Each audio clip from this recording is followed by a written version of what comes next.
It started like any ordinary travel day. Two young black sisters, dressed neatly and carrying first-class tickets in hand, approached the gate with quiet excitement. They were flying to surprise their dad, a decorated Air Force vet, his birthday, but the moment they stepped forward, smiles turned into confusion, and confusion into humiliation. The gate agent glanced at their tickets, then at them, and shook her head. "You two must be in the wrong line," she said flatly, directing them back without even scanning their boarding passes. No explanation, no apology, just disbelief that they could belong in first class.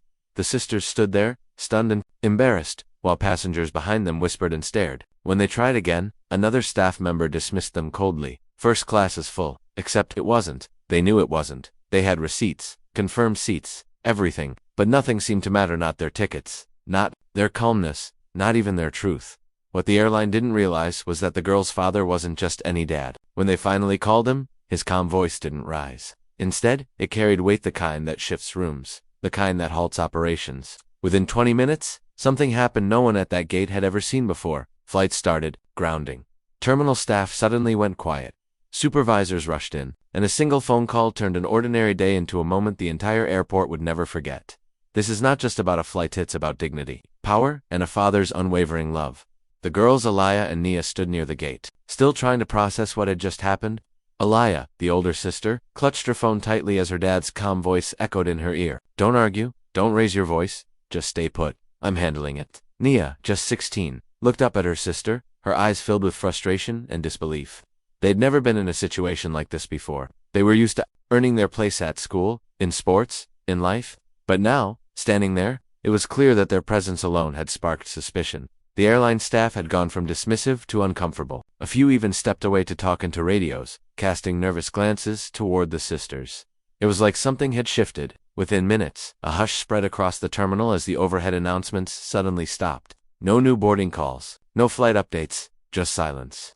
People began to look around, murmuring. Travelers stared at their phones, confused by the sudden halt in movement. Gate agents no longer made eye contact. Backstory swirled quietly between the sisters.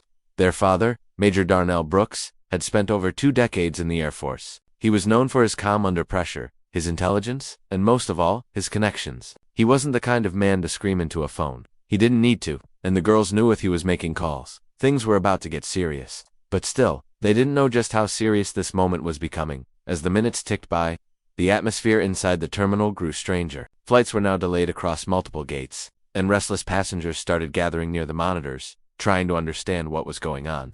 Alaya and Nia remained near their gate, quiet but alert.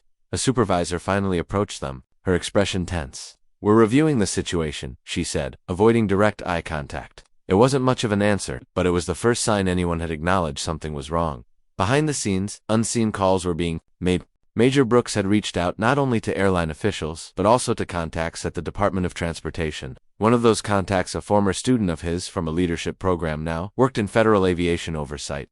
This wasn't just about 2 passengers anymore. It was becoming a matter of procedure, accountability, and public relations. And while Alaya and Nia didn't know the full details yet, they could feel the weight of something bigger unfolding. Meanwhile, other passengers who had witnessed the girls being turned away began whispering among themselves. A woman in business attire, who had noticed the incident earlier, spoke quietly to another traveler. "They had first-class tickets. I saw them. This doesn't feel right." Someone else pulled out their phone, scrolling through the airlines. Policies on non-discrimination. Word spread fast, and soon, people started recording not just out of curiosity, but because it felt like something unfair had taken place. The sisters still hadn't been allowed to board, but the eyes on them were growing, and so was the pressure. The airport was no longer just busy, it was tense. Security guards appeared at the edges of the gate area, not rushing in, but clearly watching. Staff members whispered in corners, glancing toward the 2 black sisters who now sat quietly, their presence impossible to ignore. Phones continued to record. The woman from earlier had already posted a short video online, describing what she saw. It was starting to gain traction, comments, shares, questions. People wanted answers. And still, no one from the airline had. I apologized or offered an explanation. Inside the operations room, higher-level calls were being tracked. Major Brooks's name had triggered a chain reaction. Someone in the airline's executive team recognized him. Years ago, he'd helped design a crisis response protocol for military transport flights. He wasn't just a customer now. He was a respected figure in national logistics and defense, and he'd just requested a full report of gate-level decisions. At Terminal B, that's when the airline realized this wasn't going to stay quiet. Back at the gate, a new figure emerged. Not a supervisor, but someone from corporate badged, suited, and clearly rushed. He stopped a few feet from the girls, adjusted his tie, and leaned into a quiet conversation with the team leader. Their exchange was sharp and fast. The man's face grew tighter as he scanned the nearby phones pointed in his direction. Then, without warning, he reached for his radio. Aliyah squeezed Nia's hand. "I think this is it," she whispered. Something was about to happen. Everyone could feel it. The suited man finished speaking into his radio, then turned toward the girls with a forced smile. "Ladies, if you'll come with me, we'd like to speak with you privately," he said. His tone was calm, but there was something off too rehearsed, too controlled. Aliyah looked at Nia, unsure. "About what?" she asked, her voice steady. "We have tickets. We haven't done anything wrong." Around them, phones kept recording. The crowd, now more curious than ever, watched closely. A few people even stepped forward, one woman saying, "They don't need to go anywhere unless someone explains what's going on." The man didn't answer. Instead, two uniformed security staff stepped in beside him, not aggressive, but firm. It looked less like help and more like quiet pressure. Nia gripped her backpack tighter. "We're not leaving the gate," she said, louder this time. The tension snapped tighter. Then came the second twist-and airport-wide announcement. Not from the airline, but from airport operations. A general hold had been issued.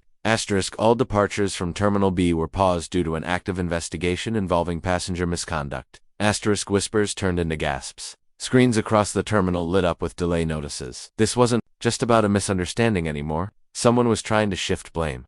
Major Brooks, still on the phone from across the country, was now speaking to a federal liaison directly. "They're trying to label my daughters as a threat," he said calmly, but with a sharp edge. "That's not just a mistake. It's a cover-up, and they don't know who they're dealing with."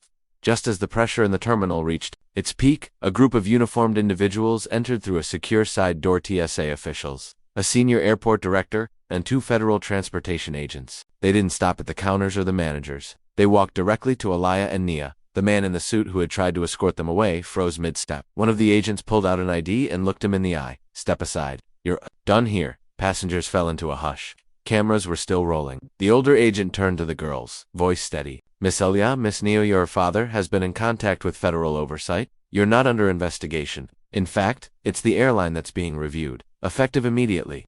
The security staff who had flanked the sisters stepped back quickly, almost disappearing into the crowd.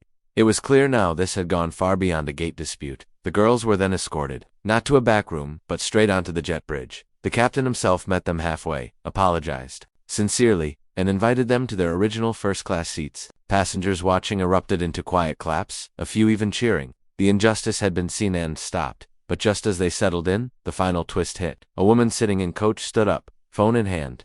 "I used to work for this airline," she said to the nearest attendant. "I saw what they did. I have proof emails, internal messages. This wasn't a one-time mistake. It's been happening for years." Suddenly, this wasn't just about two sisters anymore. It was about exposing a system that had finally been caught, as the plane finally took off. Aliyah and Nia sat quietly in their first-class seats, still processing everything. The flight crew had gone out of their way to be kind, offering water, snacks, and quiet reassurance. But the moment wasn't about comfort, it was about clarity. Their father's calm power had turned what could have been a humiliating memory into something far bigger. And the woman who came forward with the proof, she'd already begun forwarding documents to the Department of Trade.